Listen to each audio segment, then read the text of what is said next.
બહાર ખોજીએ છીએ આપણે, બરાબર. તો હવે આપણે 8 બ્રહ્મની વાત કરીએ. કેટલા બ્રહ્મ? રામાયણની વાત થઈ, બરાબર. આધ્યાત્મિક રામકથા છે, સમજ્યા. રાવણ કોઈનાથી મરે એમ નથી. રામથી નથી મર્યો તો તમારાથી ક્યાં મરવાનો હતો રાવણ? રાવણ ઘરે ઘરે છે, ઘરે ઘરે દુર્યોધન છે, દુશાસન છે, બધા ઘરે ઘરે તૈયાર જ છે.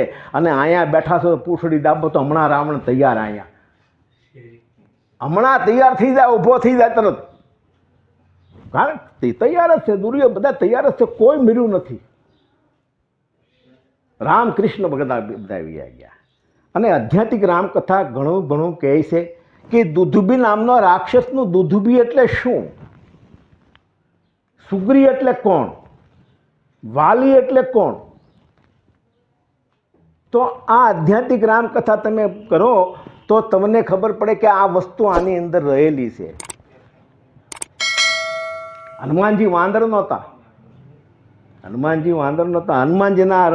હનુમાનજીના અવતારનું રહસ્ય જ્યારે ભસ્માસુરે શિવને પ્રસન્ન કર્યા, ભસ્માસુરે, ત્યારે શિવે એને ભસ્મ કંકણ આપ્યું. ભસ્મ કંકણ લઈ અને કૈલાસની બહાર નીકળ્યા, ત્યાં નારદજી મળ્યા. નારદજીએ કીધું કેમ એટલો ખુશખુલાસ તો બાતું? તો કે શિવ મને પ્રસન્ન થયા અને મને ભસ્મ કંકણ આપ્યું. ત્યારે નારદજીએ મનમાં કીધું કે ભગવાન આવાને આવું આપતા હશે, આ વિદ્યાનો દુરુપયોગ કરશે, આ સદુપયોગ નહીં કરે. એટલે નારદજીએ કીધું કે ભસ્માસુર તને શિવ બનાવી ગયા. તો કેમ? કે સતી જેથી બળીને ભસ્મ થઈ ગયા છે ને તેથી શિવના વરદાન ખોટા પડે છે. તું શિવ પાસે જાય ને માથે હાથ મૂકી દો, ખબર પડે કે આ તો તામસિક. એટલે ભસ્માસુર શિવ પાસે ગયો અને શિવને કીધું કે મને શંકા જાય છે તમારા વરદાનમાં. તો કે છે શું? કે સતી બળીને ભસ્મ થઈ ગયા તેથી તમારા વરદાન ખોટા પડે, તમે હાથા તમારે માથા મૂકવા ગયો. શંકર કે માર્યા. એટલે આગળ શંકર, આગળ શિવ, પાછળ ભસ્માસુર. શિવ આરાધના કરતાં કરતાં ભગવાન વિષ્ણુને કહે કે હે પ્રભુ તો આમાંથી મને ઉગારે. તો ભગવાન મોહિનીનું સ્વરૂપ લઈને ભસ્માસુર પાસે આવ્યા અને શિવનું ધ્યાન છૂટ્યું અને ભસ્માસુરે માયામાં ધ્યાન ગયું, મોહમાં ધ્યાન ગયું, સમજ્યા. તે ભસ્માસુરે કીધું મારી સાથે લગ્ન કર. ત્યારે મોહિનીએ કીધું કે ભાઈ લગ્ન તમારી સાથે કરું એમાં ના નહીં, પણ હું નાચું એમ તમારે નાચવાનું, એમાં તમે થાકી જાઓ તો મારે લગ્ન કરવાના, હું થાકી તો મારે તમે લગ્ન. તો ચલો કબૂલ છે. ભગવાન અહીંથી આમ હાથ ફેરવે. ભગવાન પછી આમ માથે હાથ રાખ્યા ને તો ભસ્માસુરે માથે રાખ્યો ને ભગવાને એક ઝાપટ બાળી નાખ્યો. એની અંદર બ્રહ્મ તો એક જ છે, પણ હવના મત પ્રમાણે 8 બ્રહ્મ બનાવ્યા. કેટલા બનાવ્યા? બાકી લેન તો એક જ છે. કારણ કે ડોહીમાં 80 વર્ષથી બકરા સારતા હતા, એમાં એક નવો નીકળ્યો માણસ અને માડીને કીધું કે માજી આ કેડી ક્યાં જાય? ત્યારે માજી એમ કહે છે કે બેટા આ ગામમાં મારું હાહર્યું છે ને ગામમાં મારું પિયર્યું છે અને 80 વર્ષથી હું આયના છું. આ કેડી આયના પડી છે, તારે ક્યાં જવું એ કે મને, તારે ક્યાં જવું એ કે આ કેડી ન્યા જ પડી છે.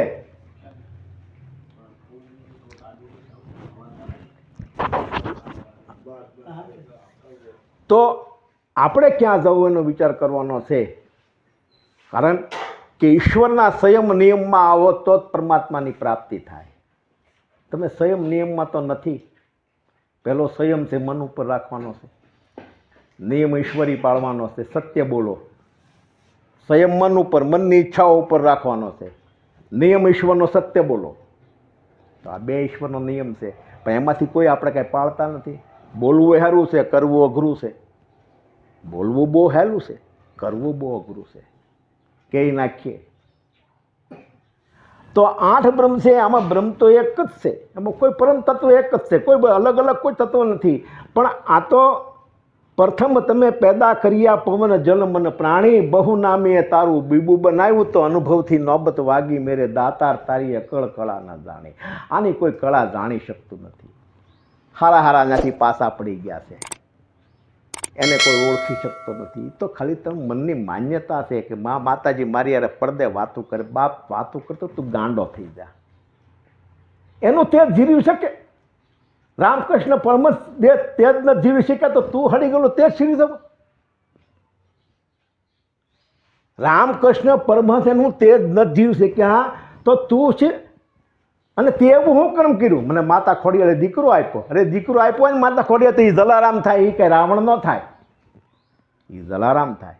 તમારી મનની માન્યતા છે બધી કે મને માતાજીએ બધું આપ્યું. માતાજીએ કશું ન થાય. જ્યારે નિષ્કામ ભક્તિ જાગૃત થાય ને તેથી માતાજીનું દેવાનું ચાલુ થાય. બાકી સકામ ભક્તિમાં તમારું ભાઈ કામ આવે. એવા તો બિચારા કેટલાય વીયા ગયા દીકરા બે વગરના, એને પથ્થર એટલા પાણી પૂજ્યા બધું. તો હવે 8 બ્રહ્મની વાત આપણે કરીએ છીએ. આ તો શું છે, દષ્ટાનની બધી વાતો છે, સમજ્યા? તો 8 બ્રહ્મની અંદર પહેલો બ્રહ્મ છે ચિંતનય બ્રહ્મ. કોણ છે? ચિંતનય બ્રહ્મ. જે ચિંતન. અને બીજો બ્રહ્મ છે સર્વખલ વિદ્ય બ્રહ્મ. ત્રીજો બ્રહ્મ છે અનિર્દેશ બ્રહ્મ. ચોથો બ્રહ્મ છે કુટસ્થ બ્રહ્મ. પાંચમો બ્રહ્મ છે અચલ બ્રહ્મ.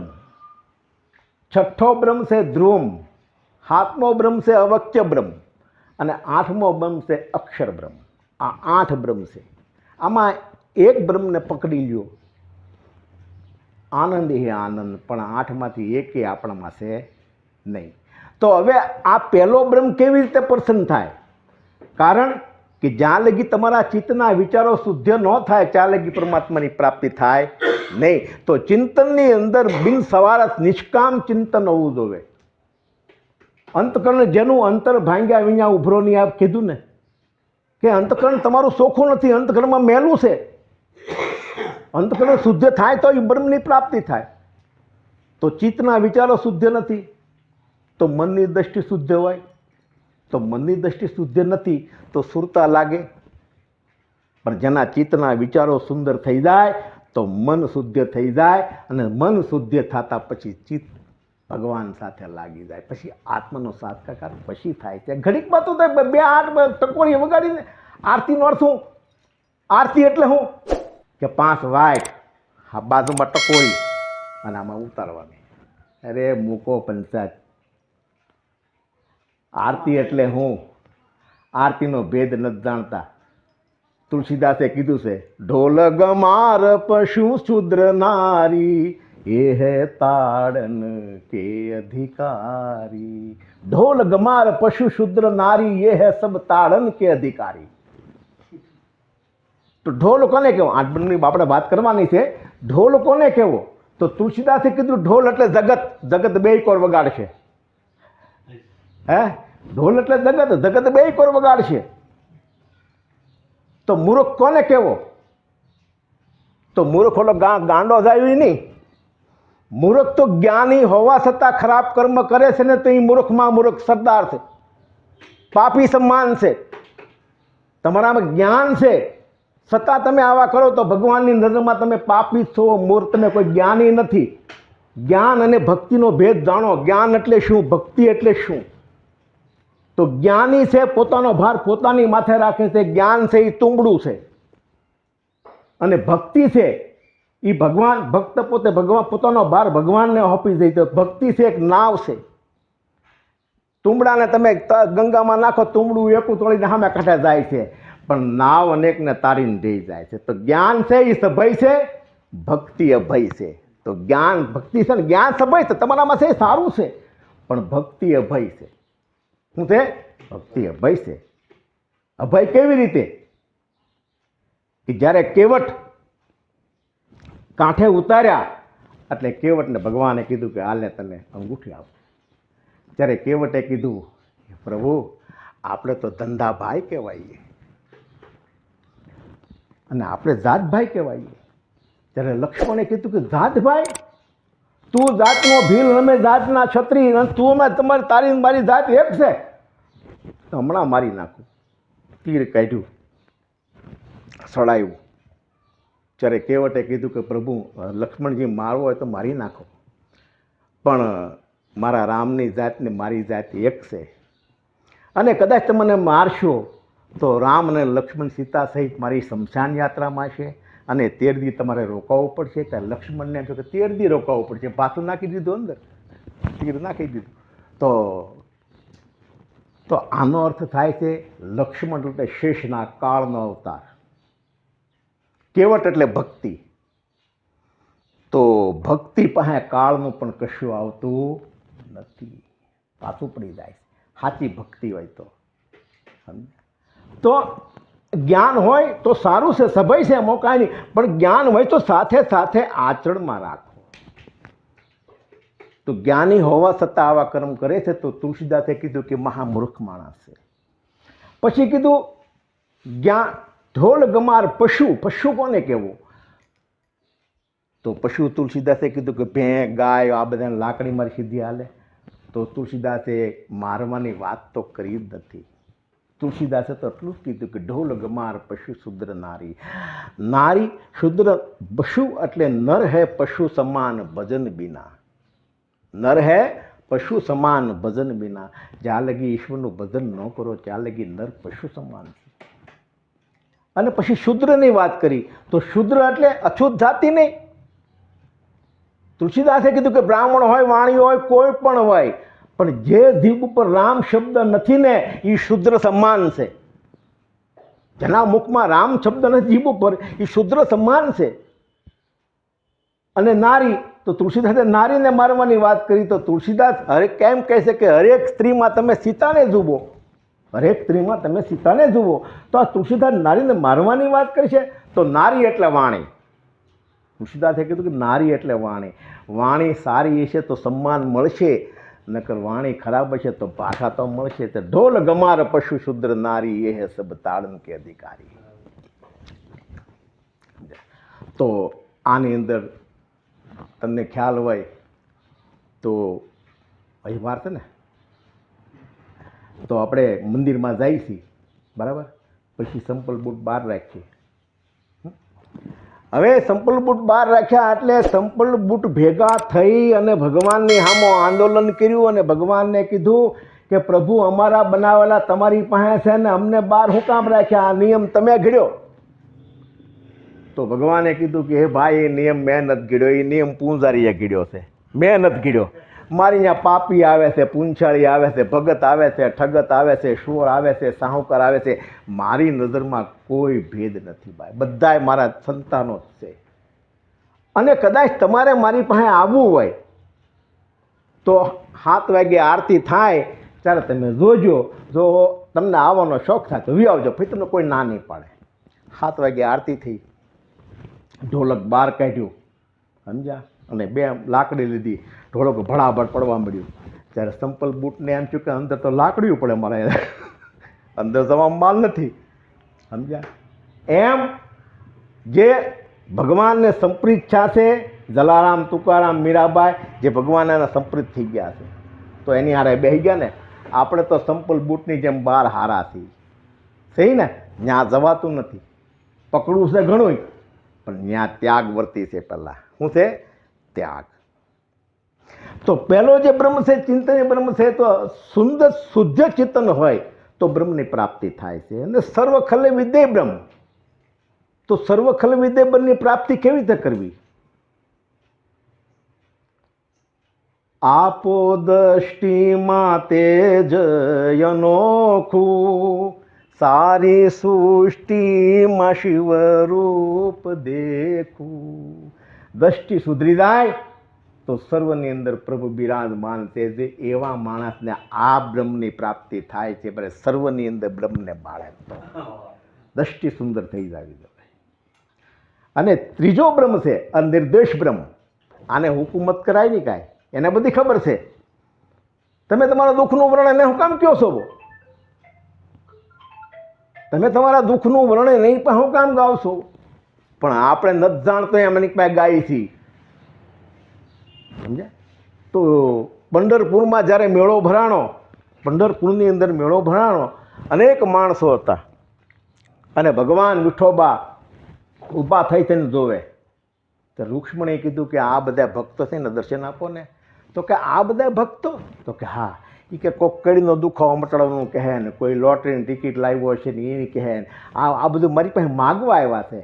હું તો વાટ જોઉં છું તુકારામની જે નિષ્કામ ભક્તિ કરે છે ને એની વાટ જોઉં છું. આ તો આવે ને જાય એનો મને કોઈ અફસોસ નથી.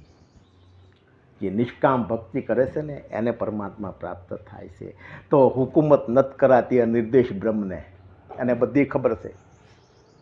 ચૂપ થઈ જાઓ આની પાસે ચૂપ થઈ, એ ચૂપ છે ને બોલે છે તો તમે ચૂપ થાવ ને. તમે હું કામ દેખાડો મસાવો છો નહીં હામો? આમ કે હા બોલતો નીકળશો હે, તમે શું કામ દેખાડો મસાવો છો નહીં આમ? હે તો આ નિર્દેશ બ્રહ્મ છે, હુકુમત નથી કરાતી. હુકુમત કર્યા વગરનો આ બ્રહ્મ પ્રાપ્ત થાય છે. સમજ્યા? તો કેવી રીતે બ્રહ્મ પ્રાપ્ત થાય છે? કે તમે અહીંયા બેઠા છો, બરાબર? હવે તમને કોઈ ખરાબ કર્મ કરવાનો વિચાર આવ્યો, ખરાબ કર્મ કરવાનો વિચાર આવ્યો, તમે એનો અમલ કરવા માટે ઊભા છો. પગથિયું ઉતર્યા, ડેલો ખોલ્યો, ચપ્પલ પહેર્યા, તો અંદરથી આવાજ દીધી કે રહેવા દે, તારા માટે સારું નથી. તો આ કોણ છે? આ પ્રકાશ કયો છે? હું ખરાબ કર્મ કરવા જાઉં તો મને ના કેમ પાડે છે, ને સત્કર્મ કરું તો મને કેમ ના નથી પાડતો? તો નક્કી પ્રકાશ તો મારામાં પડ્યો જ છે. ભલે પાપી હોય, પૂંછાળી હોય, ભગત હોય, ઠગત હોય, કોઈ પણ હોય, હરેકની અંદર પ્રકાશ પડ્યો, પણ તમારામાં જોવામાં ફેર છે. કારણ કે તમે કહો પાપી કીધું, હનુમાનજીએ રાવણને ખાલી પાપી કીધો તો રામે કીધું કે હનુમાન આની સજા તમને મળશે, એક દી તમે લંગડા થઈ જાઓ. તો હનુમાનજી રાવણને ખાલી પાપી કીધો, ત્યાં લંગડા હનુમાનની સજા મળી. તો તમારું મારી દિશા શું થાય કોને ખબર છે? બેઠા બેઠા એ ધંધો કર્યો કે આવો ને ઓલો આવો ને ઓલો આવો ને. તો નિર્દેશ બ્રહ્મને હુકુમત કરાતી. પછી આવ્યો કુટસ્થ બ્રહ્મ, ચોથો બ્રહ્મ. કુટસ્થ બ્રહ્મ એટલે કૂટ એટલે એરણ, કૂટ એટલે એરણ. જ્યાં તમે ખોડી ગયો ત્યાં કુટસ્થ થઈ ગયો, એટલે સ્થિર થઈ ગયો, બરાબર? તો હવે એ એરણ ઉપર દાંતરડું ઘણાનું, કોદાળી ઘણાની, કબાડી ઘણાની, બંદૂક ઘણાની, ચાકુ ઘણા, આ બધી વસ્તુ ઘરાણી, ઘણી બધી વસ્તુ. તો એરણ ઉપર જે કાંઈ ઘડતર છું એને રૂપ બદલાવ્યા ને અલગ અલગ. પણ એરણે રૂપ બદલાવ્યું હે, તો એ કુટસ્થ બ્રહ્મ છે. તો સ્થિર થઈ જાઓ. રૂપ નો બદલાવા હોય ને તો સ્થિર થઈ જાવ, ને બનવું પર ઘડાવાના જ છે. એ કડી કાગડો ને કૂતરું ને ઘેટું ને બકરા ને રૂપ બદલાવાના જ છે. આપણે જલેમે રૂપ બદલાવાના છે. પણ કુટસ્થ બ્રહ્મ થઈ જાઓ, સ્થિર થઈ જાઓ એક જગ્યા ઉપર, તો પછી અવતાર લેવાની જરૂર નહીં પડે. નકર તમારા માટે 4 ખાંડ દે. ગંગા સતી કીધું ને 4 ખાંડ છે: જરાયુષ ખાંડ, અડદ ખાંડ, સફેદ ખાંડ અને ઉજબીજ ખાંડ. આ 4 ખાંડ છે. આ 4 ખાંડ સૂકવ્યા પછી જવાનું. પણ એક સંતોએ કીધું કે આ 84 અવતાર 84 લાખ યોની છે ને એ નથી. એમ સંતો, ઘણા સંતોએ એમ કીધું કે તમે કોનું હાસું માનવું? કોણ છે આમાં હાસો? ચારે ફરતા ગોળ ગોળ ફેરવા છે. મનુષ્યને ગોળ ગોળ ફેરવા છે. પણ મનુષ્ય શું કામ ગોળ ગોળ ફરે છે? કારણ કે પોતાને ખબર નથી કે મારામાં જે પડ્યું છે ને કોઈનામાં નથી પડ્યું. પણ તમે બીજામાં ગોતવા જાઓ છો, બીજામાં કંઈ મળે એમ નથી. સમજ્યા? તો આ કુટસ્થ બ્રહ્મ સ્થિર થાવ તો કુટસ્થ બ્રહ્મની પ્રાપ્તિ થાય. હવે 5મો બ્રહ્મ આવ્યો અચલ બ્રહ્મ. સંસાર ચલાયમન છે, ઈશ્વર અચલ છે, એક જગ્યા પર બિરાજમાન છે. જો આવી રીતે તમારા માન્યતા આવે ને કે હું સ્થિર થઈ જાઉં, હું ચલાયમન, મારું મન ન ચલાયમન થાય, એક સ્થિર થઈ જાય મારું મન, તો મન સ્થિર થતા પરમાત્માની ઈ બ્રહ્મની પ્રાપ્તિ થાય છે. અને ધ્રુવમ બ્રહ્મ છે. તો સંતોએ કીધું કે ધ્રુવ એટલે ધવાડો, ધ્રુવ એટલે ધવાડો, બરાબર? તો હવે ધવાડો છે, લાકડામાંથી ધવાડો નીકળે છે, ધીરે ધીરે ઉડે છે, પછી ઉપર થતા કાંઈ બતાતું નથી, ખલાસ થઈ જાય છે, અદ્રશ્ય થઈ જાય છે. તો ધ્રુવ બે સંતોએ કાંઈ કીધું, વખાણ નથી કર્યા, પણ ધવાડો કીધો ધ્રુવ બને. અને અક્ષર બ્રહ્મ જેનો કોઈ શ્રેય થતો નથી. અને અવ્યક્ત બ્રહ્મ વ્યક્ત હોવા છતાં અવ્યક્ત હોય છે. તમે ઘરમાં હોય, તમે રહો કે મેં પૂરું કર્યું, આ હું લઈ આવવાનું, તમે વ્યક્ત બની ગયા, પણ તમે ઘરમાં કામ કરતાં કરતાં અવ્યક્ત થતા શીખો. હે, અવ્યક્ત થઈ જાઓ. તમારાથી કશું બને એમ નથી. હું તમને એક જ પ્રશ્ન કરું છું, આ 8 બ્રહ્મની અંદર એ બ્રહ્મ તો પરમ તત્વ તો એક જ છે, પણ આ પકડવાની રીત છે. સંતોને પકડવાની રીત આપી છે કે આ લેને જા, આ લેને જા, તું લેન પકડ, કોઈ પણ લેન પકડી લે. 8 બ્રહ્મ છે. તો હવે 4 વેદ છે, બરાબર. તો હવે આપણે અત્યારે જીવ દશામાંથી બધાય એમાંથી જીવ દશામાંથી, બરાબર. હવે આપણે જીવ દશામાંથી તો આપણે જીવાત્મા છે. હવે આ જીવાત્માથી આપણે આત્મ બનાવવાનો છે. શું બનાવવાનું છે? આત્મ. કેવી રીતે બનાવશું? તો લાકડું બળતું હોય, બરાબર, પછી અગ્નિરૂપ બતાય ને, પછી ધીરે ધીરે ધીરે ધીરે ધીરે રાખરૂપ થઈ જાય. શું થઈ જાય? રાખરૂપ. હવે રાખરૂપ થતા અગ્નિરૂપ બતાતો બંધ થઈ જાય. અગ્નિરૂપ બતાતો બંધ થઈ જાય. અને અગ્નિરૂપને પાછો જોવો હોય તો ફૂંક મારો તો પાછો અગ્નિરૂપ બતાય, એમ આ જીવ ઉપર મળ, વિક્ષેપ અને આવરણનો પડ જામી ગયો છે. એવા પડ જામી ગયેલાવાળાને જીવાત્મા કહેવામાં આવે છે, કારણ કે પડ જામી ગયો છે. મળ, વિક્ષેપ અને આવરણના 3 પડ જામ્યા છે. તો આ 3 પડને હટાવવાના છે. એક સંતોએ સુંદર વાત કરી છે, સીધો રસ્તો બતાવ્યો છે, અને ઘણાએ કીધું કે 4 વેદમાં જા તો આ પડ હટે. તો 4 વેદ છે. પહેલા સંતોનો જે સીધો રસ્તો બતાવ્યો છે, તો આ જે મળ, વિક્ષેપ અને આવરણનો પડને હટાવવાના છે. તો એ હટાવશું તો સંતોએ કીધું કે સીધો રસ્તો બતાવો તને, કે મોટા માણસને મળવા જવું હોય તો ચોકીદાર 12 હોય છે, બરાબર. હવે મળનાર છે જીવ. જીવની અંદર અંતકરણ છે. અંતકરણના અવયવો છે મન, ચિત્ત, બુદ્ધિ, અહંકાર.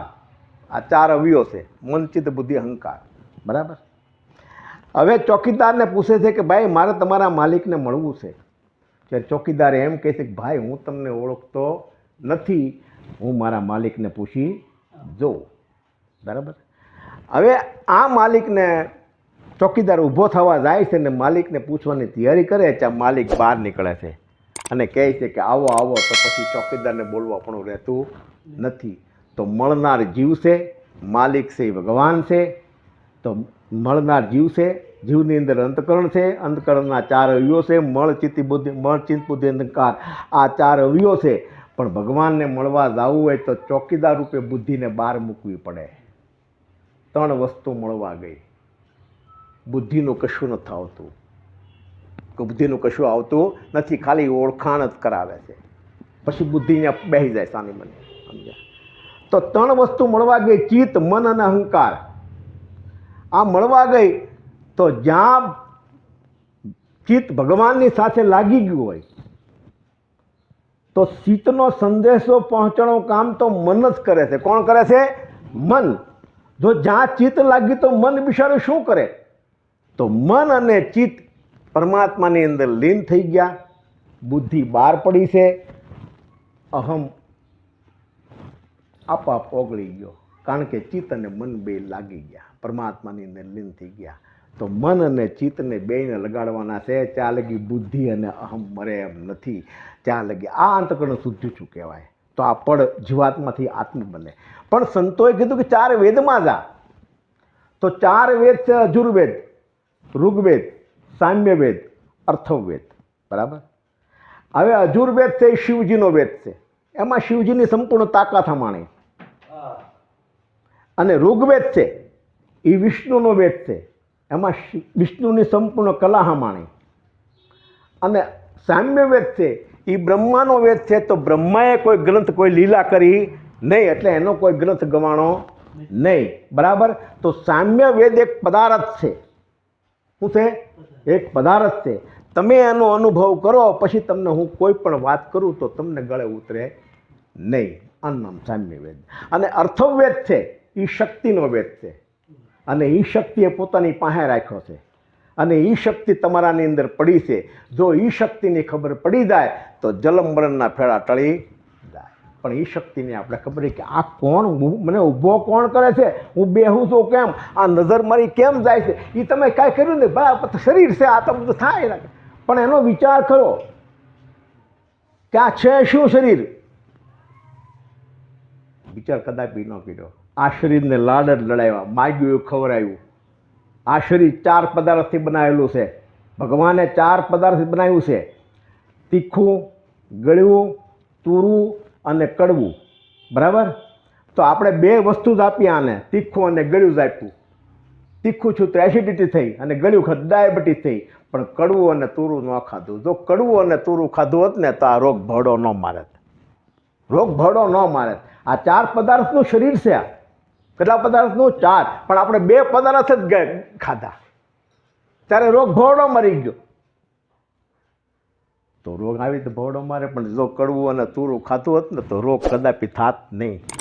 એસિડિટી ન થાત, કોઈ વસ્તુનો તમને થાત. તો હવે આ 4 વેદની વાત કરી તો શક્તિ તમારામાં પડી છે, તમને એની ખબર નથી. ખબર પડી જાય તો જલમૂલમ ફેર લઈ જાય. હવે આ 4 વેદના શ્લોક છે 1 લાખ. કેટલા છે? 1 લાખ. એમાં વ્યાસ ભગવાનનું નામ પહેલાં કૃષ્ણપાલ હતું, પણ 4 વેદનો વિસ્તાર કર્યો ને એટલે વેદ વ્યાસ કહેવાના. શું કહેવાના? વ્યાસ એટલે વિસ્તાર, વ્યાસ એટલે વિસ્તાર. અને વેદનો જે વિસ્તાર કરીને આપણે સંભળાવ્યા ને એ વેદ વ્યાસ. નકર નામ હતું કૃષ્ણપાલ.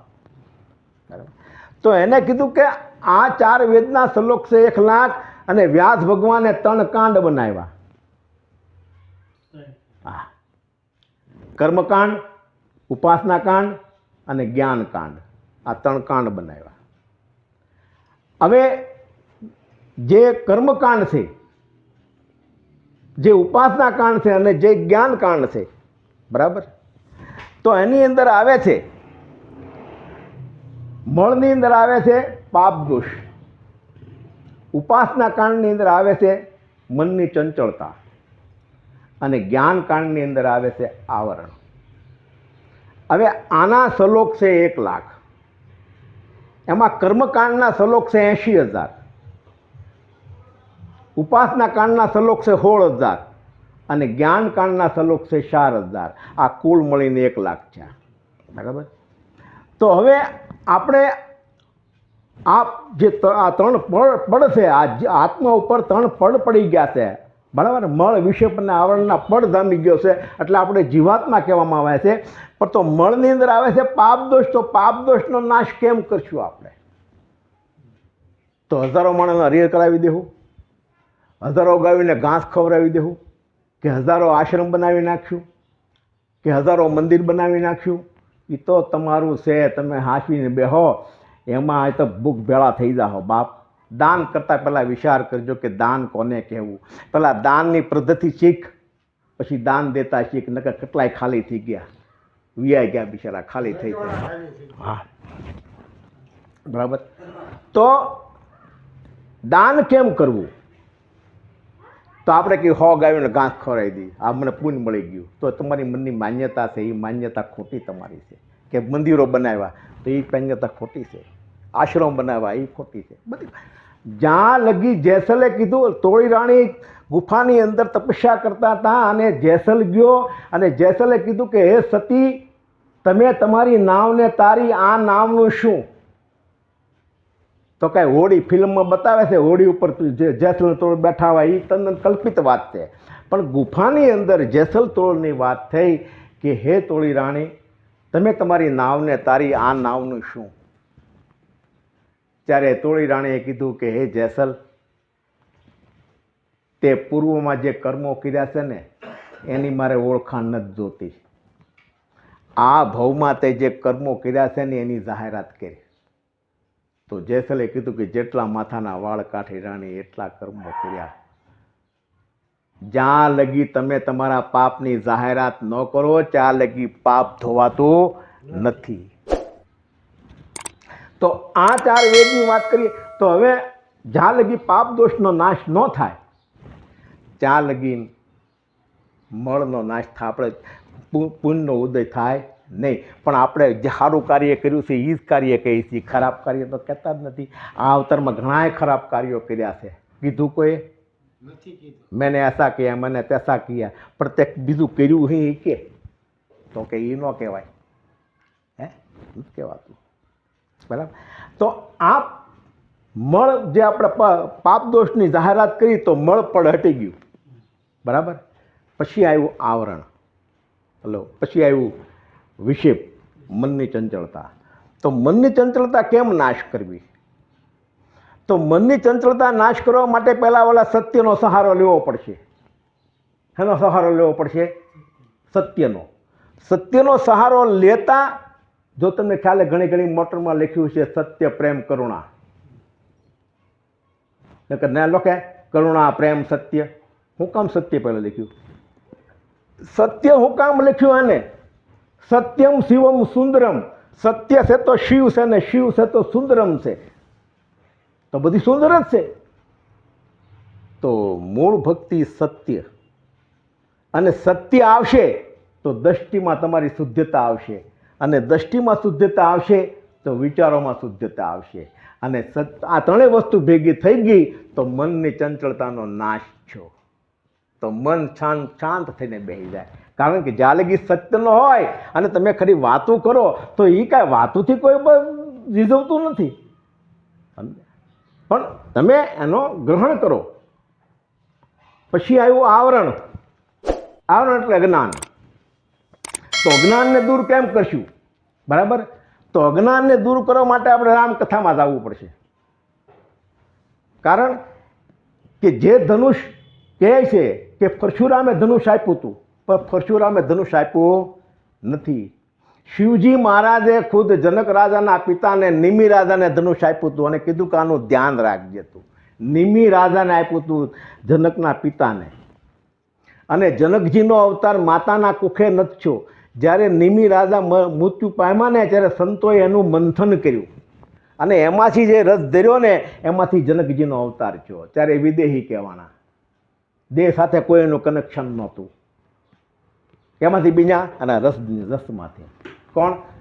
જનકજી. તો આ જનકજી પ્રતિજ્ઞા કરી. હવે આ તો બહુ લાંબી વાત છે, પછી આપણે કલાક દોઢ કલાક વહી જાય. તો હવે જનકજીએ પ્રતિજ્ઞા કરી કે આ ધનુષની કોઈ પણ છડાવે અને સીતાજી વનમાળા પહેરાવે. હવે નાનું ધનુષ, પણ ધનુષ હતું રાહુનું, શિવનું ધનુષ હતું. રાહુ છે અક્કડ, અભિમાની છે. એમાં જેટલાઓ રાજા આવ્યા એ અભિમાનથી આવ્યા કે નાનું છું ધનુષ છું ગીત ગિનતી મેં હમણાં ઉપાડી લઉં. અભિમાન હામું અભિમાન આવે તો તિખારા જરે બીજું કાંઈ થાય નહીં. હવે બધા રાજા બેસી ગયા. છેલ્લે રાવણ આવ્યો. આ ટૂંકાણમાં બતાવું છું. છેલ્લે રાજા રાવણ આવ્યો. રાવણ જ્યાં ઉપાડવા જાય છે તો ધનુષને વાછા આવી અને ધનુષે કીધું કે હા તું ઉપાડી શકીશ. કૈલાસ ઉપર હું હતો તે રીતે કૈલાસ ઉપાડ્યો હતો, પણ હવે તું એક પત્ની વત્તા રહી શકતો હોય ને તો આ ધનુષ ઉપાડજે ને કે બળીને ભસ્મ થઈ જાય. તો રાવણે કીધું કે એ મારું ગજું નહીં. અને રાવણ જતા રહ્યા પછી જનકજીને વેદના થઈ ગઈ કે રાવણ જેવો ઉપાડી ન શક્યો તો પછી આમાં કોણ ઉપાડશે? એટલે જનકજી બોલાઈ ગયું કે આ પૃથ્વી વીરવેહોણી થઈ ગઈ હોત ને તો આવી પ્રતિજ્ઞા હું ન કરેત. આવી પ્રતિજ્ઞા ન કરેત. હવે જ્યાં રામ બેઠા હોય ત્યાં પૃથ્વી વીરવેહોણી કેમ કહેવાય? એટલે લક્ષ્મણજી ઊભા થઈ અને જનક મહારાજનું રાજ હતું. જનક મહારાજ કહેવા જોઈએ, જનક રાજા કહેવા જોઈએ. તો એ વખતે કહે છે કે હે જડ જનક જરા સભ્યતા રાખો. શું કહે છે? હવે આ જનક મહાન જ્ઞાની, ગીતામાં ભગવાન જનકનું નામ આવે તો સાના ભગવાન સાનામાન થઈ જાય છે કે જનક જેવો કોઈ જ્ઞાની નથી. આવું છે. છતાં લક્ષ્મણે જડ કેમ કીધા? તો સંતોએ ભદ્રાજીને વ્યાજ્ઞવલ્ક બે કથા કરતા હતા અને આ પ્રસંગ આવ્યો જળનો. ત્યારે ભદ્રાજીએ પ્રશ્ન કર્યો કે ગુરુદેવ, આવા મહાન જ્ઞાનીને જનકજીને જળ કેમ કીધા? ત્યારે વ્યાજ્ઞવલ્કે ખુલાસો કર્યો કે વેદનાની અંદર મનુષ્ય તમને દુઃખ પડે છે ત્યારે તમે આની ઉપર ભરોસો નથી રાખતા, જ્યાં ત્યાં ભટકો છો. ક્યાં ભટકો છો? જ્યાં ત્યાં વેદના ઠાલવો છો કે મને આમ થઈ ગયું, મને આમ થઈ ગયું. તો આપણી જેવો જળ કોઈ છે જ નહીં.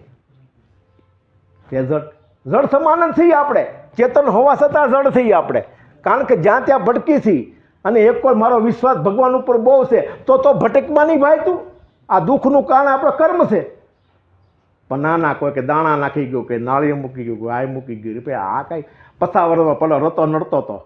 મેં ભવાની કીધું પસાવરનો રતો નડતો હતો, રતાનું પૂતળું મૂકી પછી કરશન નહીં નડે ને. મને કહે એ તો આ નડે છે લે પતાવર પર. તો આની અંદર આ જ્ઞાન છે. વેદનાની અંદર પરમાત્માને યાદ કરો. પરમાત્મા આ સૃષ્ટિ ઉપર છે ને છે, બરાબર. તો જનકજી આ વેદનામાં પરમાત્મા રામને ભૂલી ગયા હતા. બે હવે ઘડીક પડી પરમાત્માને ભૂલી ગયા હતા. એટલે જડ કીધા કોને? જનકજીને. આ ખુલાસો તો ટૂંકાણમાં ખુલાસો કર્યો છે. હવે રામને લક્ષ્મણજી વિશ્વામિત્ર ઉઠો રામ અને જગતનો મારા પરિતાપ મિટાવો.